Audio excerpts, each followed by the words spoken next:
Fala, meus consagrados, minhas consagrations, voz estar de eu bem, tá todo mundo bem, bem você também, porque bem está o que acaba bem. O que bem acaba? Bem está o que bem acaba, a obra de William Shakespeare, e o projeto é esse, a gente vai ler textos, livros, obras, aqui fazer em vídeo, fazer algumas montagens, algumas ediçõezinhas legais. E qual é o objetivo? O objetivo é tentar interpretar, ler para vocês tornar o conhecimento mais acessível. Talvez seja divertido aqui ler umas historinhas, né? E a ideia é essa. Eu vou colocar aqui o texto do lado também, né? Se for possível, se não for, então deixa para lá, mas vou colocar aqui do lado o texto para vocês acompanharem também o texto e ler junto comigo, beleza? Mas vamos lá, né? A obra é Bem Está o que Bem Acaba, de William Shakespeare. Quando foi escrito, não sei, não fui atrás, porque eu prefiro a obra nua e crua, sem saber de onde se trata, do que se trata, de onde é que veio. E é esse aqui, ó, a capa do livro é esse, bem simplesinho. E por que eu vou ler? Porque minha esposa mandou, porque ela me indicou. Deixa de ter um aqui, quem vai falar sou eu. E esse também é um presente, né, que a minha cunhada, a Viviane, me deu, e eu nunca li porque eu sou moleque, agora eu vou ler. Beleza? Só vamos então. Bem está o que bem acaba. Os personagens, né? Como é obra teatral, a gente tem que ler primeiro o nome dos bonecos, dos personagens, dizer quem é cada um, antes da gente ir propriamente dito para a historinha, porque as histórias são falas, né? Já que é uma peça teatral. Então vamos lá. Os personagens são Rei da França, Duque de Florença, Bertrand, Conde de Roussillon, Lafel, um velho lorde, Paroles, um acompanhante de Bertrand, os irmãos do Maine, dois lordes franceses a serviço do exército florentino, Rinaldo, intendente da condessa, Lavatte, um bobo da corte a serviço da condessa, um pajem, um mensageiro, condessa de Roussillon, mãe de Bertrand, parece uma piada, né, isso aqui, Helena, uma jovem dama protegida da condessa, viúva Capileto, de Florença, Diana, sua filha, Violenta e Mariana, o nome da menina é Violenta, mano, vizinhas e amigas da viúva, um cavalheiro, falcoeiro da nobreza, lordes franceses e florentinos, serviçais, soldados, cidadãos. Então assim, vai ter muito nome que eu não vou saber pronunciar direito, então vai me desculpando aí qualquer coisa. Primeiro ato. Cena 1. No palácio do Conde de Roussillon. Entram o jovem Bertrand, Conde de Roussillon, sua mãe, a condessa, Helena e Lord Lafel, todos de preto. Condessa. Ao entregar o meu filho para o mundo, estou enterrando um segundo marido. Bertrand.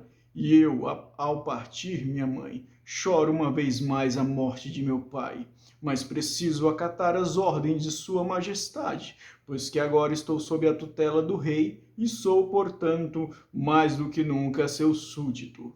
Lafel. A senhora verá que no rei passa a ter um marido, madame, e você, sir, um pai. Ele que, de modo geral, e para o povo em geral, mostra bondade em todos os momentos, deve necessariamente manter para com vocês sua conduta virtuosa costumeira. Ainda mais que uma família valorosa como a sua incentivaria no rei outras virtudes, caso ele não as tivesse, antes de incentivar virtudes que ele tem em abundância. Abundância, que é o babão, né? Condessa. Quais são as esperanças de recuperação de sua majestade? Lafel. Ele já desistiu dos médicos, madame, com os tratamentos, persistiu na esperança de ganhar mais tempo, mas agora não vê nenhuma vantagem no processo curativo, a não ser a de perder as esperanças com o passar do tempo. Condessa. O pai desta jovem dama a que possuía, como soa triste esta palavra, possuía, no pretérito, habilidades quase tão grandes quanto sua honestidade, fossem elas tão grandes quanto, e ele teria tornado a natureza imortal, e a morte ia perder o emprego por falta de ter o que fazer. Se pelo menos ele tivesse vivo, para o bem de sua majestade, penso que seria a morte da doença do rei. Lafel. Como se chamava esse homem de quem a senhora está falando, madame? Condessa. Ele foi famoso em sua profissão, sir, e muito merecidamente. Gerard de Narbonne. Garoto de Rive, né? Gerard de Narbonne. Lafel. Ele era mesmo excelente, madame. O rei ainda há pouco tempo falou dele com admiração e com pesar por sua morte. Ele tinha habilidades suficientes para viver para sempre, se o conhecimento pudesse fazer frente à mortalidade. Né?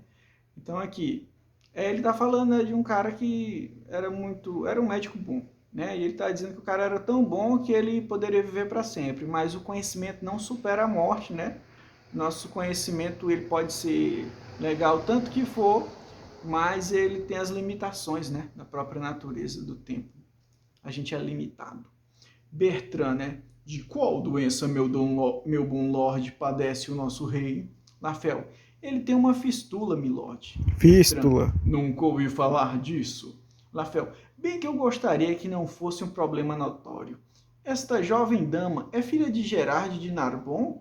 Condessa. Filha única, meu lord, e ficou para mim como legado tê-la sob meus cuidados. Ela foi criada de tal maneira que promete ser pessoa de muita integridade e de bom coração, assim espero. As aptidões que tem são herdadas, o que torna sua boa educação ainda melhor. Quando uma pessoa tem uma natureza poluída, mas carrega em si qualidades virtuosas, estas qualidades recomendam, mas é com um sentimento de pena. São virtudes que enganam. Nesta moça não há mistura. Suas virtudes são totalmente puras. Herdou do pai a honestidade, ser íntegra e boa é mérito dela. Ou seja, juntou do pai com ela, né? Lafel. Suas palavras, madame, umedecem, deixa úmido, né? Umedecem de lágrimas os olhos da moça. Ou seja, ela é palavra muito bonita. Condessa, essa é a melhor salmoura para uma donzela temperar os elogios que recebe. Ou seja, o papel da mulher quando recebe elogio é chorar, né? Sempre que a lembrança do pai toca-lhe o coração, a tirania de sua dor rouba-lhe das faces a cor. Ou seja, né? Ela fica triste, né? Agora basta, Helena. Vamos lá, chega. Senão vai parecer que você mostra uma dor que não sente. Helena, eu realmente mostro uma dor, mas eu também sinto uma dor. Lafel, lamentos moderados são um direito dos mortos. O luto em excesso é um inimigo dos vivos. Concordo. O Lafel é puxa-saco? Mas eu concordo com ele, né? Esse luto em excesso é um inimigo dos vivos. E essa que é a graça do Shakespeare, né? A gente está no meio de uma conversa aqui e ele já deu um monte de conselho, coisazinha legal, né? Aí ele diz aqui, ó, lamentos moderados são o direito dos mortos, ou seja, quem morre não espera nada, né? Mas costumeiramente o que é de direito dos mortos é que as pessoas fiquem em luto. Mas o excesso do luto é inimigo dos vivos. Legal, legal. Condessa, se os vivos são inimigos do luto, prantear o morto em excesso mata o luto mais cedo. Se os vivos são inimigos do luto, prantear o morto em excesso mata o luto mais cedo. Não, ela está falando como se chorar, né, vai fazer o luto passar mais rápido. Eu não concordo, não. Bertrand, senhora, minha mãe, estou esperando pelos seus votos. Deixa eu virar aqui, É esquete.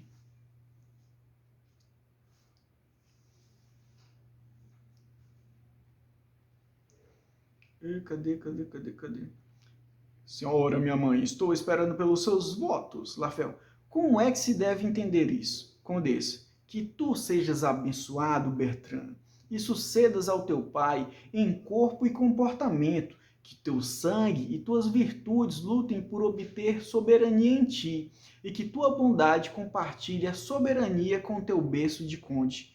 Ame a todos, confie em poucos, e não prejudique ninguém. Minha esposa gostou dessa frase, né? Porque você tem que amar todo mundo, mas não pode confiar em todo mundo, né? Confia em poucos. E prejudicar não prejudica ninguém, né? Aí ela gostou porque é todos, poucos, ninguém. Legal. Que tu tenhas forças suficientes para enfrentar teus inimigos, mas que não precises usá-las de fato. Zela pela vida de teus amigos, como se estivesses zelando por tua própria vida. Que te reprovem pelo teu silêncio, mas que jamais te censurem por falar demais. Amém. Que recaia sobre ti tudo o mais que os céus possam desejar. Que tu possas fornecer e que minhas orações te possam conceder. Aí ela vira para Lafel e diz: Adeus, milord, esse é um cortesão ainda muito cru. Meu bom homem, dê-lhe conselhos. Lafel: a ele não faltarão as vantagens que acompanham a devoção de um nobre ao seu rei. Condessa: que os céus abençoem o meu filho. Aí vira para Bertrand: adeus, Bertrand. Aí sai, né? Ele sai. Acho que ele sai, né? Porque tá pedindo. Bertrand: que fiquem a seu serviço, minha mãe, os melhores votos que possam ser forjados em seus pensamentos. Aí vira para Helena: console a sua senhora, minha mãe, e acompanhe-a sempre, colocando-se sempre às ordens. Lafel: adeus, linda senhorita. Você deve fazer jus à reputação de seu pai.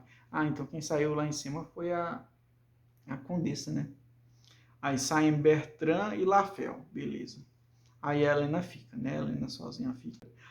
Se isso fosse tudo! Nem estou pensando em meu pai, e estas enormes lágrimas vêm honrar sua memória mais que tudo que por ele chorei. Como era mesmo meu pai? Esqueci dele. Minha imaginação não tem lugar para outro rosto que não seja o de Bertrand. Estou acabada, não há mais vida nenhuma se Bertrand vai embora.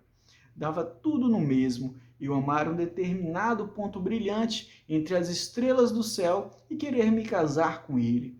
Tão acima de mim ele está, é na auréola de seu brilho radiante, é na luz colateral por ele refletida que devo procurar consolo. E não no seu cerne, na sua esfera propriamente dita.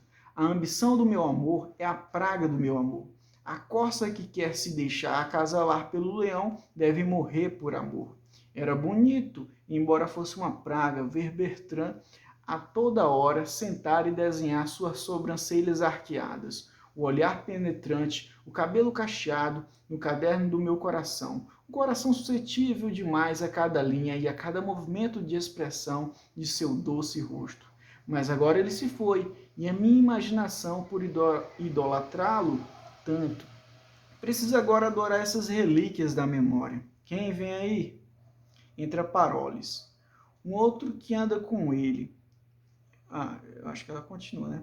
Um outro que anda com ele. Eu gosto desse aí porque anda com aquele lá, mas sei que é um notório mentiroso. Acho que, em grande parte, é um bobalhão, nada mais que um covarde. Mas os vícios nele entranhados combinam tanto com esse aí que ocupam todo o espaço. Mesmo quando os ossos de aço da virtude revelam-se gelados ao vento gélido. Assim, muitas e muitas vezes vemos uma inteligência fria a serviço das mais extravagantes tolices. Parolis chega, né? Que Deus a proteja, formosa rainha. Helena: e ao senhor também, monarca. Parolis: não sou.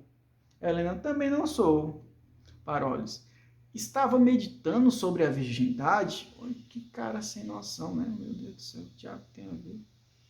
Helena: sim, você que tem alguns traços de soldado em si, deixe-me fazer-lhe uma pergunta.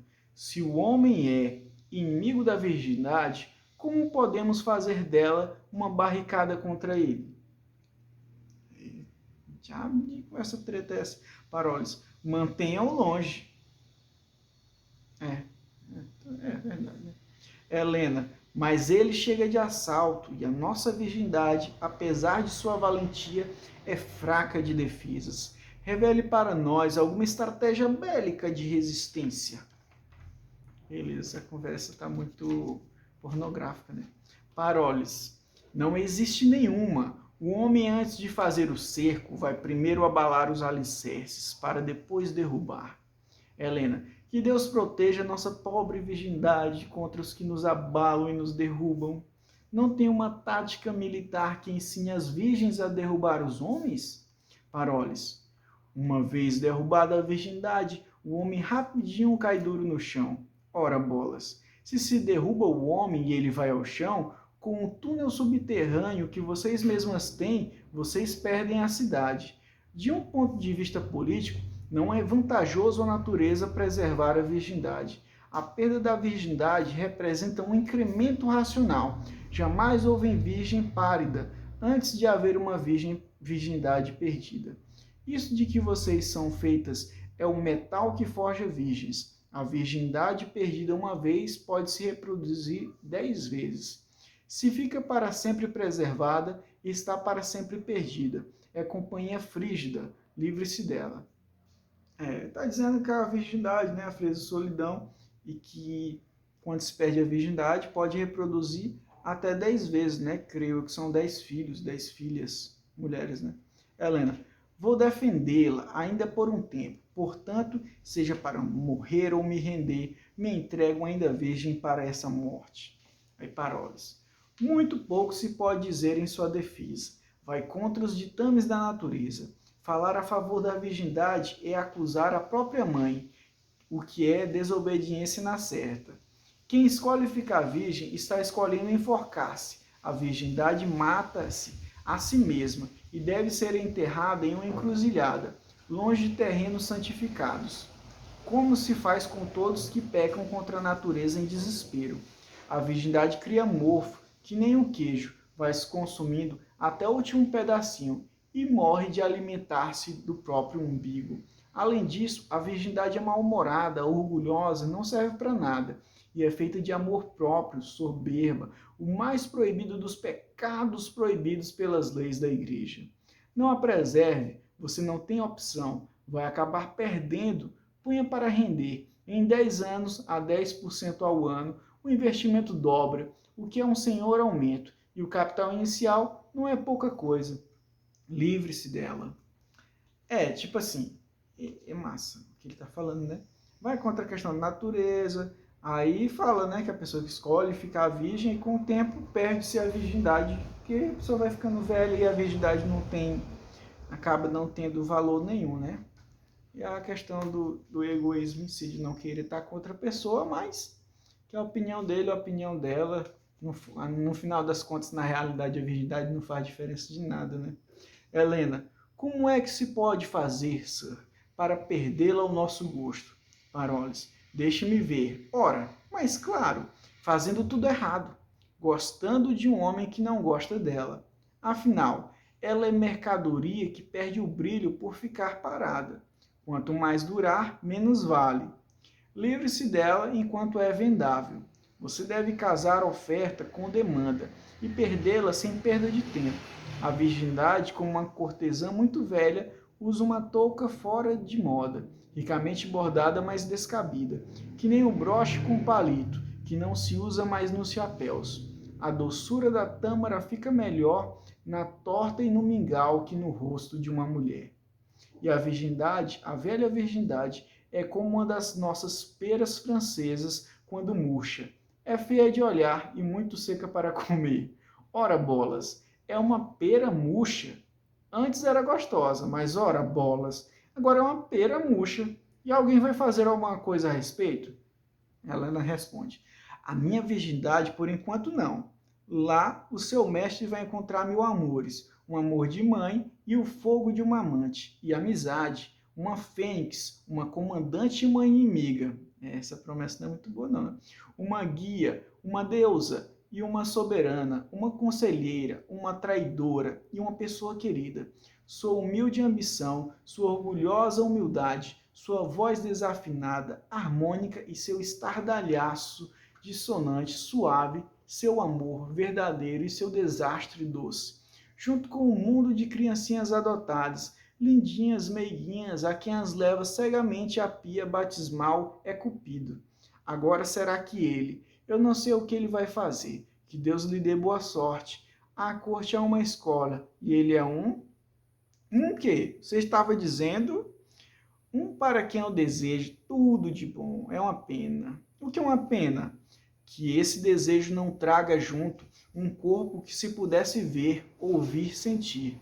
Que nós, os que nascemos fora da nobreza e que temos uma estrela mais perversa, que não nos concede desejos, mas que nos permite desejar, não possamos, através de nossos desejos, acompanhar os nossos amigos e revelar aquilo que precisamos, pensar sozinhos. E pelo que não Peraí, vamos lá. Através de nossos desejos, acompanhar os nossos amigos e revelar aquilo que precisamos pensar sozinhos. E pelo que não recebemos sequer um muito obrigado.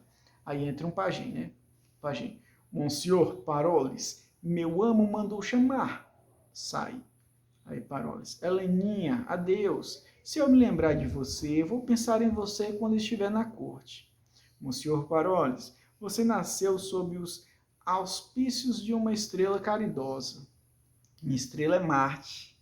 Penso especialmente que sim, é Marte. Por que Marte?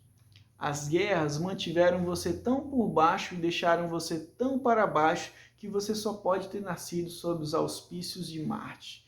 Marte é porque Marte é o deus de Roma, que é o mesmo da Grécia, que é o Ares, né? Que é o deus da guerra.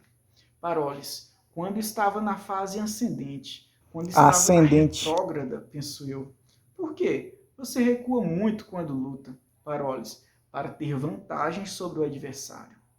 Isso é o mesmo que fugir quando o medo chega propondo segurança. Mas a composição criada em você por seu valor junto com o seu medo é uma virtude de boas asas, e eu gosto do seu traje. Isso é o mesmo que fugir quando o medo chega propondo segurança. Porque o medo, né, diz assim, olha, foge que aqui tu vai ficar bem, né? Beleza. Uma forma linda de dizer que o cara é covarde, né? Paroles. Estou tão cheio de coisas por fazer que não posso lhe responder com agudeza. Contudo, na ponta duro e afiado. Quando eu voltar, serei um cortesão perfeito, e meu papel será instruí-la, para que se inicie, se você for capaz de receber e aguentar o peso e a dureza do conselho de um cortesão, e agarrar o ensinamento que vou empurrar em cima de você. Do contrário, você expira o último suspiro na ingratidão e morre na ignorância. Adeus. Quando tiver tempo, diga suas orações. Quando não tiver tempo, lembre-se dos amigos. Arranje um bom marido e faça uso dele, tanto quanto ele vai usar você. Então, adeus. Mas sai. Que bicho otário da peste, né? Helena, muitas vezes é em nós mesmos que encontramos a resolução. Os remédios que atribuímos aos céus, o céu que decide nosso destino, nos dá total liberdade de ação. Apenas puxa para trás nossos lentos desígnios quando somos nós mesmos lentos de raciocínio. Que poder é esse que leva o meu coração a aspirar tão alto, que me faz ver e não pode alimentar os meus olhos? Temos destinos mundanos, separados por um espaço abismal, e a natureza faz unirem-se como se fossem iguais, faz beijarem-se como se tivessem o mesmo berço. Impossíveis são as tentativas raras daqueles que pesam suas dores com a razão e o bom senso e supõem que o que aconteceu não pode acontecer. Quem é ela que já lutou por mostrar seu mérito e não conquistou o seu amado? A doença do rei? Posso estar equivocada em meus planos, mas minha intenção está em mim, entranhada, e não vai me abandonar. Sai. Essa é a cena 1, né? Já foi aqui várias páginas. Eu vou encerrar por aqui, que já foi aqui umas 10, né? Já está com 20 minutos. É isso. Pelo visto aqui, né, da obra, ele utiliza, não sei se vai ser assim o restante da obra, né? Mas ele gosta de utilizar essa Helena aqui como um personagem que vai falar bonito, né? Isso é bem legal, né? Que ele tem uma visão feminina também, né? E assim, eu fui sem falar o nome deles porque eu também me empolguei, né? Mas muito legal aqui. Eu acho que a conversa foi bem clara, não tem muito o que eu dizer, né? Ele fez várias reflexões, né? Ela falou sobre o medo, a questão do que a guerra trouxe para ele, a questão da resolução em si mesmo, né? Que ela fala aqui, né? Os remédios que atribuímos ao céu, às vezes a solução está em nós mesmos, né? A gente vê desde sempre, como hoje em dia também é, a gente, Deus nos ajuda e a gente não se ajuda, e às vezes a gente espera a solução vir de Deus quando o problema é culpa nossa E a solução também poderia vir de nós, como quando a gente escolhe um relacionamento de forma equivocada. A gente quer que Deus nos dê um relacionamento bom, mas a gente não escolhe bem, né? Por exemplo. Aí é que nem ela diz aqui, né? O que o céu faz é apenas em alguns momentos ele nos dá um empurrãozinho, ou então abre nossa mente para a gente enxergar aquilo que a gente é lerdo para enxergar, né? E isso é muito legal. E depois ela fala a parte romântica, né? Dos dois separados. Ele nobre e ela, pelo visto, não faz parte da nobreza. Né, pessoal? Eu espero que vocês tenham gostado. Assim, eu não estou traduzindo muito, interpretando muito, porque eu estou achando bem direto. É legal e tal, as frases são muito boas, mas eu estou achando bem direto e não estou vendo tanta necessidade de eu ficar explicando para vocês. Né, pessoal? Então comenta aqui embaixo, deixa um like, se inscreve se vocês têm gostado, se você gostou da forma de leitura do vídeo. E é isso, não se esqueça de se inscrever, porque quando você não se inscreve, aí não adianta de nada. E se você não comenta, também fica difícil de eu saber que alguém gostou. Beleza? Valeu, falou e fui!